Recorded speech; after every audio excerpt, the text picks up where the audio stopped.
Claire was 31 years old when she first saw the stone mansion. She was driving through a quiet road that curved around the edge of a small town, a place she had only visited once before. Her car slowed as her eyes caught the sight of a large structure set back from the road.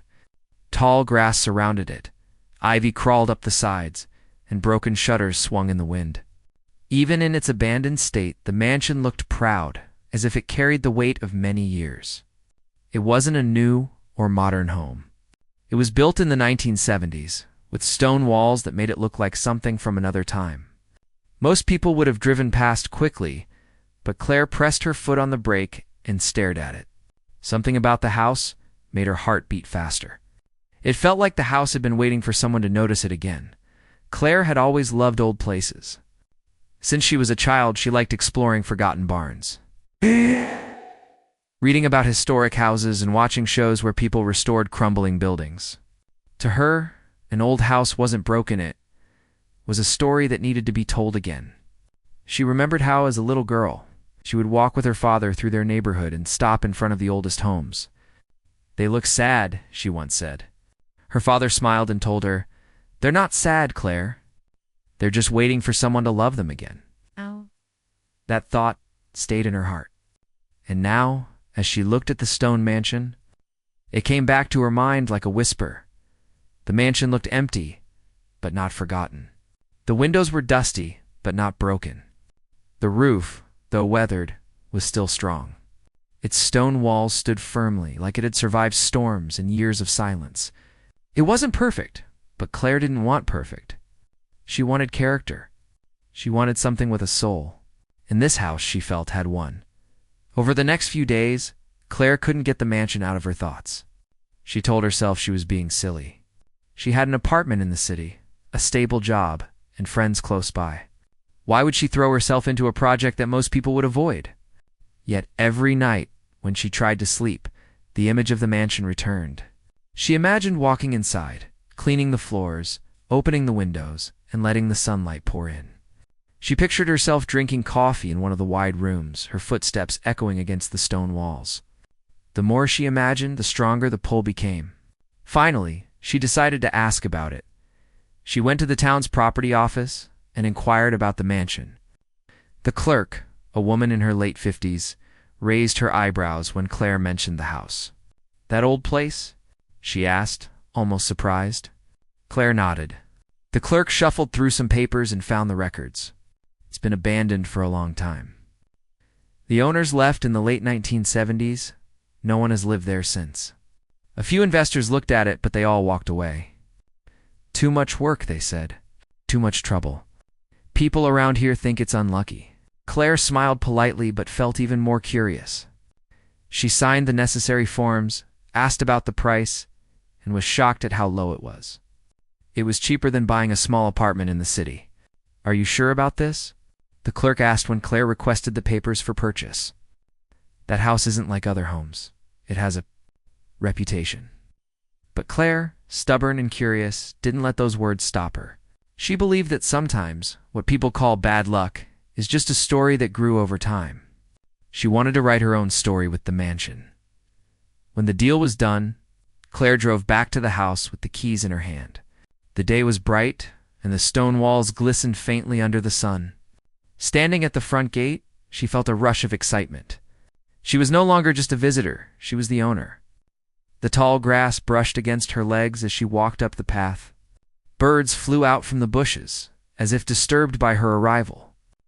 She placed the key into the heavy wooden door, and after a little struggle, it turned with a loud click. The door creaked as she pushed it open. The sound echoed through the hollow hall. Inside, the air was cool and thick with dust. The sunlight streamed in through cracks in the shutters, making golden beams that lit up parts of the room while leaving others in shadow. Furniture covered in white sheets stood like silent statues. The floor was layered with dust, and her footsteps left clear marks as she moved forward. A chandelier, though covered in cobwebs, still hung proudly from the ceiling. The house felt like it had been frozen in time, waiting for someone to bring it back to life. Claire's heart raced with a mixture of fear and joy. It was exactly what she imagined and more. She spent hours walking through each room. The kitchen was large but outdated, with rusted fixtures and broken cabinets. The living room had a massive fireplace that could easily warm the entire house if restored. Upstairs, she found bedrooms with tall windows that overlooked the overgrown garden. Each room told her a story of the people who once lived there, though their voices were silent now. In one room, she found old magazines from the 1970s stacked neatly in a corner. In another, a small toy train lay forgotten under a dusty chair. These details made her feel like she was walking into someone else's life, left behind in a hurry. But what struck her most was the silence. It wasn't the peaceful silence of a quiet home. It was heavier, as if the house was holding its breath. At times, Claire thought she heard faint sounds, the creak of a floorboard in a distant room, a whisper of air through the hallways, but she brushed it off as her imagination. Still, a strange feeling settled in her chest. It wasn't enough to scare her, but it kept her alert. She reminded herself that old houses always made noises. They shifted, they groaned, they spoke in their own way. When she finally stepped outside again, the sky was turning orange with the evening sun. She stood on the porch and looked at the mansion with pride. "You're mine now," she whispered softly, as if speaking to the house itself. The walls didn't answer, but she felt a strange sense of connection. It's like the mansion had been waiting for someone exactly like her, someone who didn't see it as cursed or unlucky, but as a treasure worth saving. Over the next few days, Claire told a few townspeople about her plans to restore the mansion. Some of them smiled politely, but most looked at her with worry. One old woman at the grocery store shook her head and said, "That place will eat you alive, dear. Best to leave it as it is." Another man chuckled and muttered, "She won't last a month in there." Their words didn't break Claire's spirit, but they did make her wonder why everyone seemed so uneasy. Was it just small-town gossip, or was there something more they weren't saying? Still, she refused to give up. That night, as she sat on the porch steps of her new home, she felt a chill in the air. The crickets chirped, and the trees swayed in the wind. She wrapped her arms around herself and looked up at the windows. Somewhere deep inside, she felt the house watching her, like it was waiting for her to discover something hidden. Claire smiled nervously and whispered again, "Don't worry. I'm not afraid of secrets."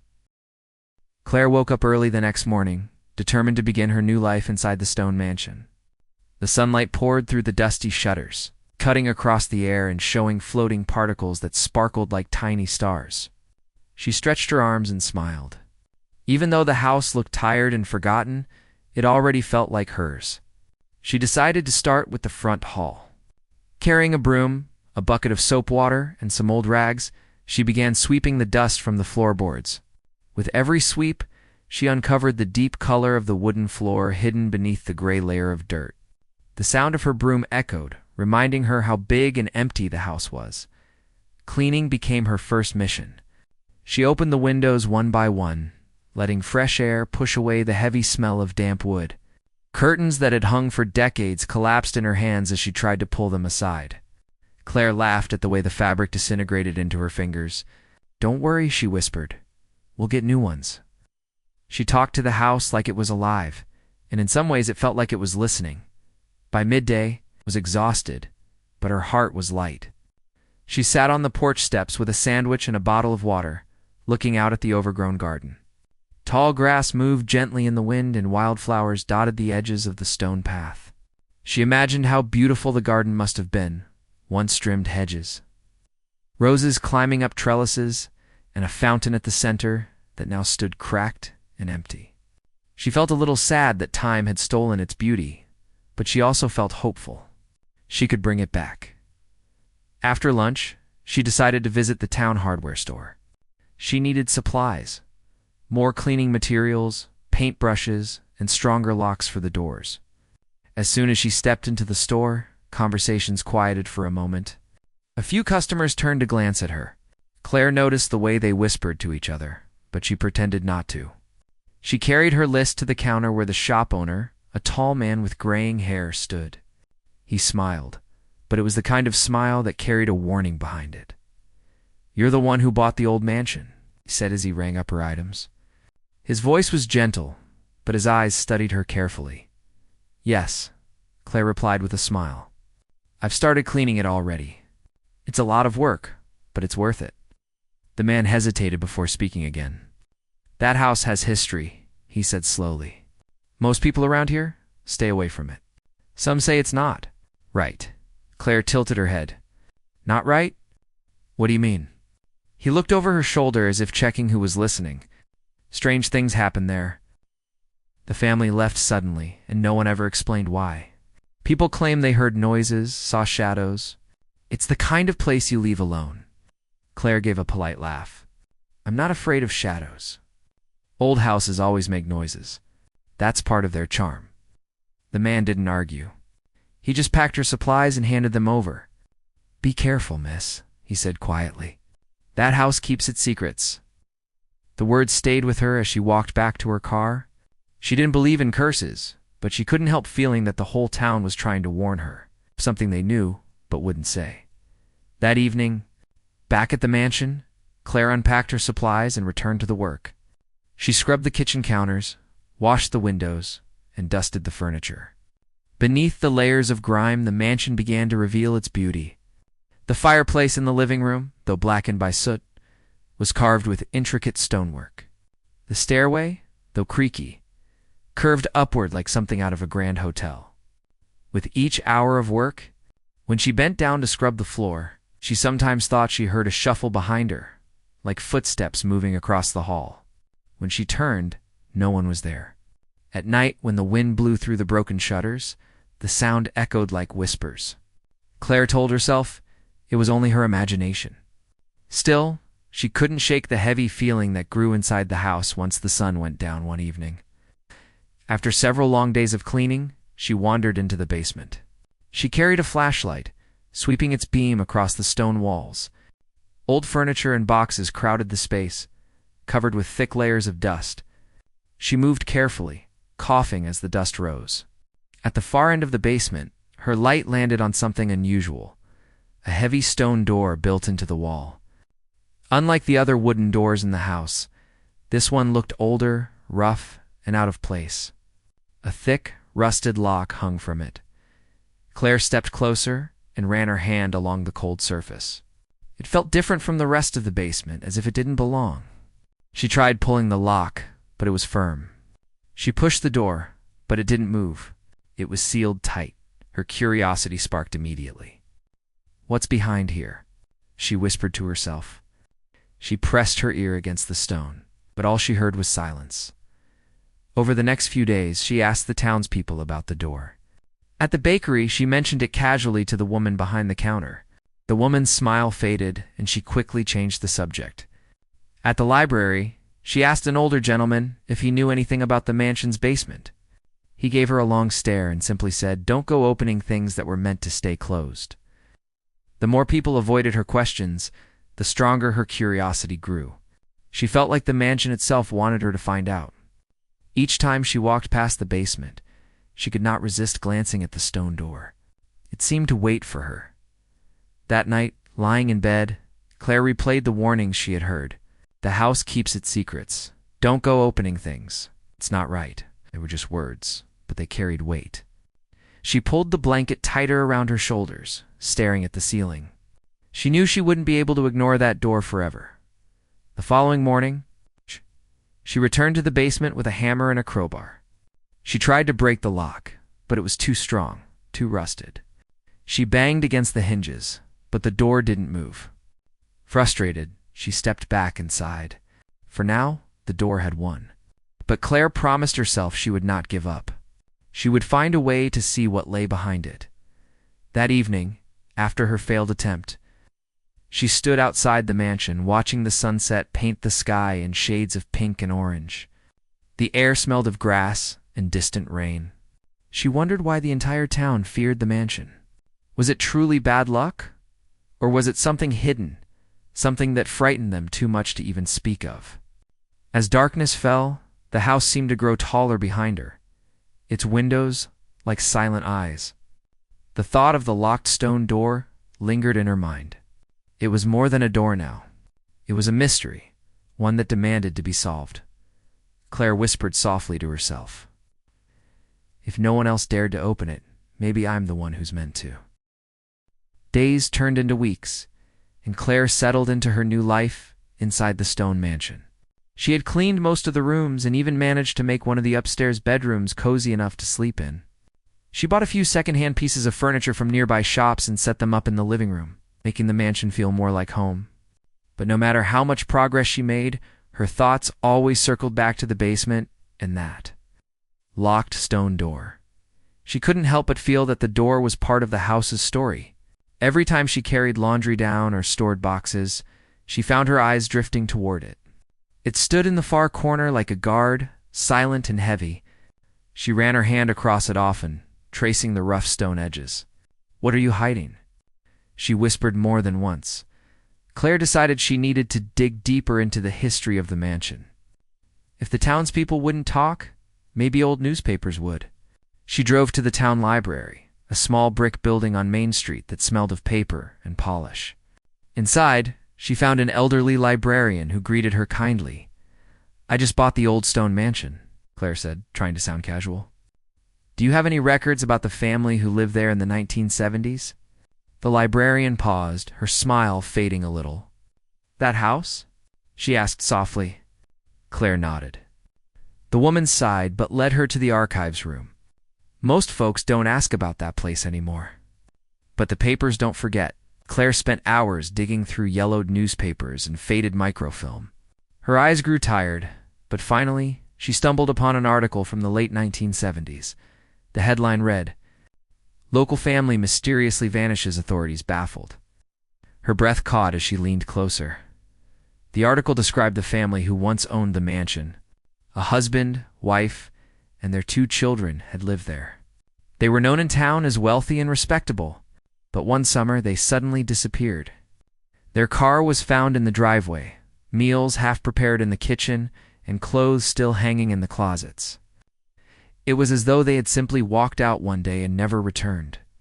Authorities investigated, but no bodies were found, no letters, no clear reason. Rumors spread quickly. Some said the family fled to escape debts. Others whispered that they were involved in something secret and dangerous. Claire shivered as she folded the newspaper back. She had expected to find maybe a story of bankruptcy or tragedy, but an entire family disappearing without a trace. That explained why the townspeople looked uneasy whenever she mentioned the house that night. As rain tapped against the windows of the mansion, Claire sat by the fireplace and thought about what she had read. She imagined the family walking through these same halls, laughing in the dining room, children playing in the garden. Then she imagined them suddenly gone, leaving everything behind. Her eyes drifted to the basement door in her mind. Could the answer to their disappearance be behind that locked stone door? The thought wouldn't leave her. It grew stronger each day. She dreamed about it at night dreams, where the door stood wide open, and a cold wind rushed out, carrying whispers she couldn't understand. Sometimes she dreamed of a little girl calling her name, though she had never met her. Claire would wake up with her heart pounding, the image of the stone door burning in her mind. She tried everything to open it. She searched the house again for keys, pulling out drawers, checking behind shelves, even lifting the floorboards in some rooms. She found odd items, old postcards, family photographs, notebooks, filled with shopping lists, but no key. Frustration grew in her chest. One afternoon, she called a locksmith from a neighboring town, hoping he could help. When he arrived, she led him down to the basement and pointed to the door. He frowned as soon as he saw it. "That's not a regular lock," he muttered, bending down. "This looks like it was custom-made. Old-fashioned, but strong. Whoever put this here didn't want it opened easily. Can you open it?" Claire asked eagerly. The man hesitated. He worked for a while, trying different tools, but the lock barely budged. After nearly an hour, he stepped back, shaking his head. "I'm sorry. I've opened safes and vaults before, but this one, it doesn't want to give." Claire felt her shoulders sink. "Doesn't want to give?" The locksmith gave her a strange look. "Some doors stay closed for a reason, ma'am." With that, he packed his tools and left, leaving Claire more determined than ever. That evening, as the storm clouds rolled in, Claire wandered through the attic. The wooden beams creaked above her head, and dust floated in the air as she moved boxes aside. She had been through the attic before, but she wanted to look again more carefully. Something told her the answer was here, Hours passed as she sorted through forgotten trunks. She found old clothes from the 1970s, faded dresses and suits, still carrying the faint smell of mothballs. She opened a cracked wardrobe and saw it was mostly empty. But at the very back, hidden behind a loose wooden panel, she noticed a small metal box. Her heart thudded as she pulled it out. The box was rusty, but still intact. She forced it open and gasped. Inside was a collection of old keys, each different in shape and size. Among them was one larger than the rest, heavy and ornate, with a design that looked as if it belonged to the mansion itself. Claire's hand shook as she held it. She didn't need anyone to tell her this was the key to the basement door. She carried it downstairs, her footsteps quick with both excitement and fear. The basement felt colder than usual when she entered. She walked straight to the stone door, her breath catching in her throat. With trembling fingers, she slid the key into the lock. For a moment it resisted, as though it had been waiting too long. Then, with a loud click, it turned. Claire froze. Her heart pounded so loudly she could hear it in her ears. She wrapped her hand around the handle and pulled. The heavy door creaked slowly, releasing a burst of cold, stale air. Dust swirled around her flashlight beam. What she saw inside made her step back in shock. It wasn't just an empty room. Shelves lined the walls, filled with old journals, folders, and strange objects she couldn't immediately identify. Maps and photographs were pinned to the walls, connected by strings, as if someone had been tracking something. At the center of the room stood a large wooden chest, sealed tightly with iron latches. Claire's breath shook. This wasn't just a storage room, it was a hidden chamber, one no one had entered in decades. Her instincts told her she had just uncovered something far greater than she expected. She stood at the doorway, flashlight trembling in her hand, and whispered to herself, "No wonder no one dared to open it." The basement felt colder than usual as Claire stepped inside the secret room for the first time. Her flashlight beam swept slowly across the walls. Every inch of the space seemed to hold a story that had been locked away for more than 40 years. Dust coated the shelves, and cobwebs hung in thick strands, but the room had an energy unlike the rest of the house. It was as though time had stood still here, waiting for her to return the key. Claire took a careful step inside. Her shoes crunched against the stone floor, the sound echoing in the quiet. On the walls, photographs were pinned in neat rows. Some were pictures of people's smiling families, gatherings, and what looked like school portraits. Others were of landscapes, places Claire did not recognize. There were maps too, old and yellowed, with markings and circles drawn in red ink. Her eyes moved to the shelves. They were lined with journals, leather-bound and stacked neatly, along with folders filled with papers. She reached out and pulled one journal open. The handwriting was neat, but hurried, as if written by someone who had much to say and not enough time. She read a few lines and felt a shiver down her spine. The words spoke of meetings, secret projects, and a sense of fear that grew as the entries continued. She closed the journal quickly, her hands trembling. The family that lived here hadn't simply left in a hurry. They had been keeping records of something important, something they felt they needed to hide.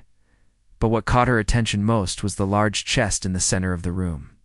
It was wooden, dark, and reinforced with iron latches. The surface was scratched and scarred, as if someone had tried to open it before but failed. It seemed to call to her, commanding her attention more than anything else in the room. Claire crouched beside it, running her hand across the cold iron. She hesitated. Every instinct told her that whatever was inside was the reason no one had dared to open this room. She pulled lightly at one of the latches, but it held firm. She would need tools to break it open. She stood up and backed away, her heart still pounding. For now, she decided to explore the rest of the room. She looked at the photographs more closely. Some showed the family that once lived here: the father, the mother, and 2 children. They were dressed in 1970s clothing, standing proudly in front of the very same mansion she now owned. But other photographs seemed out of place. Men in uniforms, groups of people gathered in warehouses, and pictures of strange equipment she couldn't identify. The more she looked, the clearer it became this family had been involved in something far bigger than ordinary life. Claire whispered to herself, "What were you hiding?" Over the next few days, she returned to the secret room again and again. Each time she studied a little more, opening more journals and scanning the maps. She learned bits and pieces, mentions of meetings during the Cold War era, references to government experiments, and notes about technology that didn't seem to belong in the 1970s. The writing often mentioned fear of being discovered, fear of being silenced, fear of what would happen if their secret was revealed. At night, Claire found it hard to sleep. She would lie awake, staring at the ceiling, imagining the family sitting in this hidden room, writing by candlelight, whispering to one another while the world outside carried on without knowing. She could almost hear their voices in the walls. The mansion no longer felt just like a home. It felt like a witness to history, one that had been forced into silence. One afternoon, while exploring the attic again, Claire found another clue. Inside a small drawer of an old desk was a letter, yellowed with age. It was addressed to whoever finds this. Her hands shook as she unfolded it. The letter was written by the mother of the family. It explained that the family had discovered something dangerous about a secret project. They had been forced to choose between staying quiet or disappearing for their safety. The last line made Claire's throat tighten. If you find the chest, be careful. Not all secrets are meant to be opened. Claire held the letter to her chest and closed her eyes. For a moment, she wondered if she should leave everything as it was. The family had gone through so much to protect this secret. Who was she to uncover it? But the other part of her, the part that had bought this mansion against everyone's warnings, burned with curiosity. She needed to know the truth. That evening, as rain poured heavily outside, Claire gathered her courage. She carried a hammer and a crowbar down to the basement. The chest stood silently in the middle of the hidden room, waiting. She placed the tools on the floor and knelt down. Her hands were sweaty, her heart racing. But she knew she couldn't turn back now. She wedged the crowbar beneath the latch and pushed with all her strength. The metal groaned, resisting at first, then gave way with a loud snap. She gasped, wiping the sweat from her forehead. She moved to the next latch and repeated the process. Finally, with one last push, the chest creaked open. Claire leaned back, her breath trembling. The air that rose from the chest smelled of paper and age. She reached inside and pulled out the first item, a stack of envelopes tied with string. They were letters, all written in the same careful handwriting. She read a few and felt her pulse quicken. The letters spoke of meetings with officials, warnings about dangerous experiments, and plans to run if things grew too dangerous. Beneath the letters were more documents. Blueprints of machines she didn't recognize, diagrams of structures that looked like hidden facilities, and records stamped with government seals. Claire's eyes widened. This wasn't just family history. This was evidence of something far larger, something that might still matter today. At the bottom of the chest, she found a small box. Inside it were personal belongings, a locket with a family picture inside, a child's toy car, and a folded piece of paper. She opened the paper and found a hand-drawn map. Her heart skipped as she recognized the outlines. It was a map of the town, and right at the edge of it, marked with a red X, was the stone mansion itself. She sat back on the cold floor, staring at the map, her mind racing. The family hadn't just lived here. They had been guarding something here. Maybe the mansion wasn't just a home. Maybe it was part of the secret. Claire felt a chill run through her as thunder cracked above the house. She looked around the hidden room once more. The journals, the maps, the photographs. The family had left in fear, leaving all of this behind. And now she had uncovered it. As she turned off her flashlight and closed the heavy stone door again, she whispered into the darkness, "Your secret is safe with me." For now, Claire spent the next few days in a state of restless thought. Every time she walked through the house, she felt different.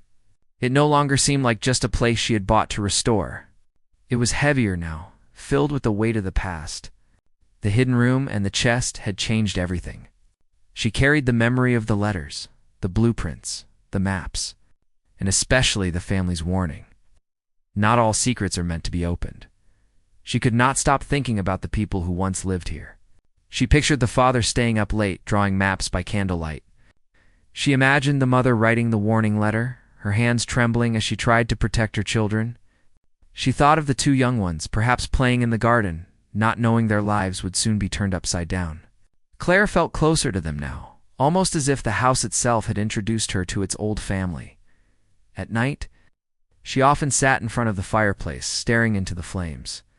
The documents she found suggested the family had been connected to a secret project during the Cold War. Something linked to technology and hidden research.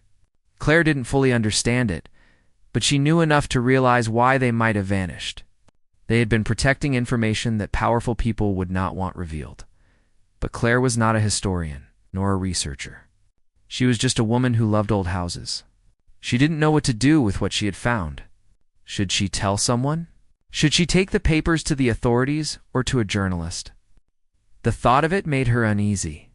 She feared the past could stir up trouble again. And yet, she also felt it would be wrong to bury it all once more. One rainy morning, she drove to town for groceries.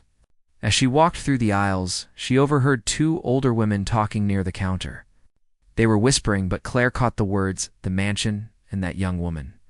She felt their eyes on her. She realized the townsfolk still wondered about her, still worried she would uncover what they had all tried to forget. On her way out, she stopped by the small diner on the corner. An elderly man was sitting there, sipping coffee. She recognized him as the same man who had once told her quietly, "That house keeps its secrets." Something in her pushed her to approach him. "Excuse me," Claire said softly, sliding into the booth across from him. "You seem to know more about the mansion than anyone else. Can you tell me what happened to the family who lived there?" The man sighed and looked out the window for a long moment before speaking. "People here don't like talking about it," he said finally. "Not because they don't know, but because they fear what might come if the truth comes out. That family, they were good people, but they got involved in things bigger than themselves. One day they vanished, and those who asked too many questions back then learned it was better to stay quiet." Claire leaned forward. "Did you ever see inside the basement?" His eyes flickered with something like recognition. "No," he said firmly, "and I never wanted to. Some doors are better left unopened." Claire's chest tightened. She thanked him and left, but his words only deepened her confusion. Was she wrong to open the door? Or was she meant to finish what the family had started? That evening, back in the mansion, Claire stood at the threshold of the hidden room once again. The journals and maps still waited for her. She sat cross-legged on the cold floor and began reading more carefully. The journals described how the family had been visited by men in suits, how they had been pressured to hand over their findings, and how they lived in constant fear of being watched. The final entry in one of the journals ended with chilling words, "If we must leave, we leave everything here. Let the truth be found when it is safe." Claire's eyes blurred with tears. She realized the family had hoped someone, someday, would uncover their work not to destroy them, but to tell their story. And maybe that someone was her, but she also knew she had to protect it. If she carelessly shared everything, it might attract people who would twist the story or bury it again. She decided to make the mansion itself the guardian of the truth. Over the next few weeks, Claire worked tirelessly. She restored parts of the house, painting walls, polishing wood, and fixing broken windows. But she left the secret room as it was. She didn't move the journals or photographs. She didn't take the chest away. Instead, she carefully organized the papers and placed the letter from the mother on top. So anyone who entered the room in the future would understand the warning first. She thought about locking the stone door again, but something inside her refused. The door had been closed for decades, and keeping it locked felt like repeating the same silence that had erased the family's story. Instead, she cleaned the path to it and left the key on a small hook nearby. If anyone was brave enough to enter, she believed they deserved to see what she had seen. Claire also began to write. She bought a stack of notebooks and started recording everything she had discovered her first day in the mansion. The townspeople's warnings, the locked stone door, the hidden room, the chest, and the family's story. She didn't plan to publish it now, but she wanted the record to exist. If someday she was gone, someone else would know what she found. As summer turned into fall, the mansion felt less heavy. The once cold silence became a warm quiet, filled with the sound of her footsteps, her laughter, and the scratch of her pen on paper. The house no longer seemed to guard its secret angrily. It seemed at peace, as if it was grateful that someone had finally listened. One crisp evening, Claire stood in the garden, looking up at the mansion's tall stone walls. The windows reflected the last light of the setting sun. She thought of the family again, of the children who once played there, of the parents who sacrificed their comfort for safety. She whispered, "I promise your story won't be forgotten." In that moment, she didn't feel alone. She felt as though the house, the family, and even the town had all become part of her life. She had come searching for a place to live, but she found something greater a purpose. And so, the mansion was no longer just an abandoned house on the edge of town. It became a home again. A place where history breathed quietly, where secrets rested but were no longer buried, and where one woman's courage had brought light back into the shadows. Claire closed her notebook that night with a final sentence: "Some secrets do not need to be feared. They only need to be remembered."